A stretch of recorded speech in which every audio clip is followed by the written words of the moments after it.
Oke, nah tapi kalau dilihatnya sendiri kalau gitu Mas Roy, Ya. surat ini dikeluarkan pada 21 Agustus 2025, apa yang ditangkapnya? Yang ditangkapnya ini Indonesia malah dibawa oleh keputusan nomor 731 ini kembali ke alam kegelapan. Kita kayak, ini nggak ada bedanya dengan uya-kuya. Kenapa uya-kuya? Ini kayak beli kucing dalam karung. Ya gitu. Jadi orang itu nggak boleh lagi lihat profil dari siapa calonnya. Ini kan konyol banget. Misalnya dalam 16 syarat itu, ada nomor 13-nya. 13 itu syarat tidak terlibat organisasi terlarang. Misalnya PKI atau apa. Itu wajib diketahui oleh masyarakat. Gitu loh, orang ini dulu pernah terlibat atau enggak. Tapi kan alasannya katanya kalau dibuka ini bahaya. Ini peraturan ini harusnya juga gugur dengan sendirinya. Karena ini aturan ini kan di bawah yang namanya Undang-Undang Keterbukaan Informasi Publik nomor 14 tahun 2008. Undang-Undang Keterbukaan Informasi Publik nomor 14 tahun 2008 itu jelas banget. Itu di pasal 17-nya, itu ada poin-poin yang dikecualikan. Antara lain yang tadi mau ditanyakan misalnya itu soal pendidikan.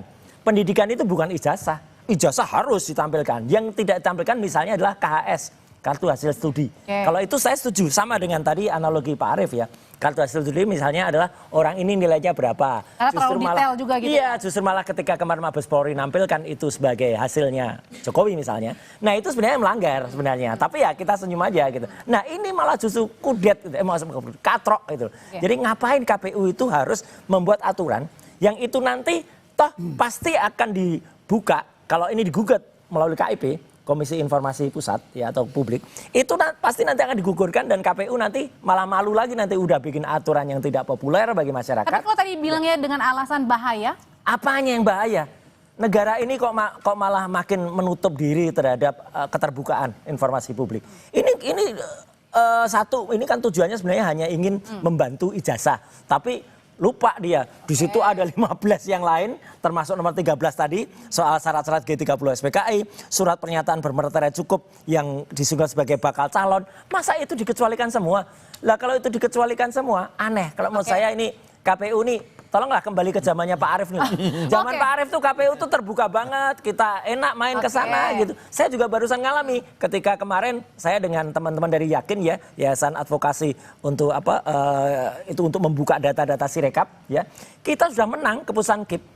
Ya, sudah kita harus membuka data suara tiap-tiap TPS. Jadi ini artinya dimaksudnya adalah mundur begitu ya? Sangat mundur, sangat kemudian membawa Indonesia ke kegelapan. Ya jangan salahkan masyarakat kalau membuat inilah yang malah mendorong Indonesia gelap itu justru KPU yang sekarang. Kalau menurut Mas Roy katanya kembali mundur malah Bang Rifai, sebenarnya kalau dari kuasa hukum sendiri Bang Rifai sebenarnya setuju nggak sih dengan surat yang dikeluarkan oleh KPU ini tanggal 21 Agustus 2025? Sebenarnya apa yang dikeluarkan oleh KPU ini bukan reclaim ya, dia bersihing sifatnya. Tapi bersihing ini sebenarnya intinya adalah justru menegaskan hukum positif yang ada. Ya, bahwa memang di Undang-Undang Perlindungan Data Pribadi, hasil evaluasi intelektual itu sesuatu yang dilindungi, yang tidak bisa dibuka. Dan ini pakai jawantahan dari pasal 28G ayat 1 UUD 45 bahwa setiap orang berhak atas perlindungan pribadi, kehormatan, martabat. Ya. Itu diwujudkan dalam Undang-Undang PDB, lalu sekarang diakomodir oleh KPU dalam bentuk bersihing. Menurut saya sih bukan sesuatu yang baru, hanya menegaskan hukum positif yang ada agar di lapangan tidak terjadi mispersepsi, khususnya anggota-anggota di bawah ya. Karena kembali lagi, sebenarnya ini kan mungkin belajar juga dari kasus yang muncul ya, yang apa yang diupayakan oleh Bang Roy CS ya, bahwa mempersoalkan data pendidikan ya. Sekalipun juga memang secara formal sudah lewat sebenarnya Mbak. Kalau bicara formal, persoalan-persoalan ini sebenarnya dipersoalkan itu dalam masa proses pemilu.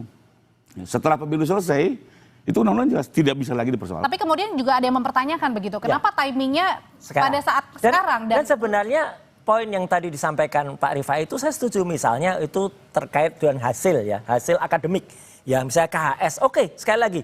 KHS itu memang boleh kalau itu dikecualikan karena ketahuan IP-nya ternyata rendah, nilai C-nya banyak kayak Pak Jokowi kemarin ya. Tapi yang nomor 12 ini, poin 12, bukti kelulusan berupa fotokopi ijazah, surat tanda tamat belajar, itu hanya fotokopi ijazah. Ngapain harus disembunyikan? Ngapain orang malah makin nggak bangga lagi? Kalau kita kan bangga banget ya punya ijazah itu kemudian ditampilkan. Ini menurut saya sekali lagi, ini malah justru membuat citra buruk bagi KPU dan membuat dia sama sekali justru melanggar yang namanya Undang-Undang Keterbukaan Informasi Publik. Oke, kalau dari Mas Arief sendiri berpandangan sebenarnya kenapa kemudian juga baru dikeluarkan sekarang, kenapa nggak dari dulu-dulu? Atau kan ini sebenarnya nggak ada masa ya, maksudnya masa dalam artian mau mendekat pilpres tidak, mau mendekati pilkada tidak, tapi kenapa kira-kira Mas Arief urgensinya kira-kira aja kita duga? Ya itu tadi salah satu Ada surat rujukan tadi. ya salah satu rujukannya KPU kan karena ada permintaan informasi. Lucu ini. Maka KPU sebelum menjawab itu sebenarnya kalau KPU yakin ini bisa dijawab ya tinggal dijawab saja gitu kan. Minta apa tinggal diberikan gitu kan. Tetapi kalau KPU tidak yakin maka KPU melakukan uji konsekuensi. Nah, hasilnya adalah keputusan 731 gitu loh. Oke, kalau gitu Bang Rifai melihat sendiri bahwa dengan adanya surat ini kemudian juga bisa dibilang kemudian ya itu tadi kalau misalnya memang ada yang Mundur. mempersoalkan pihak-pihak yang mempersoalkan lebih baik dibawa saja ke ranah-ranah yang memang seharusnya menindak begitu. Satu lagi ya, jadi selain apa yang saya sampaikan tadi bahwa ini linear dengan Undang-Undang PDB dan juga konstitusi, sebenarnya saya setuju juga KPU mengeluarkan ini karena begini, ini aturan apa namanya proses pemilu ya, semua keberatan-keberatan itu selesai pada saat proses. Setelah itu masuk sengketa hasil, setelah itu selesai, nggak bisa lagi dibuka.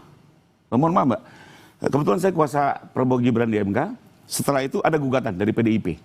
Ya setelah MK nih, gugatan di Petun, sama mempersoalkan keberadaan Gibran.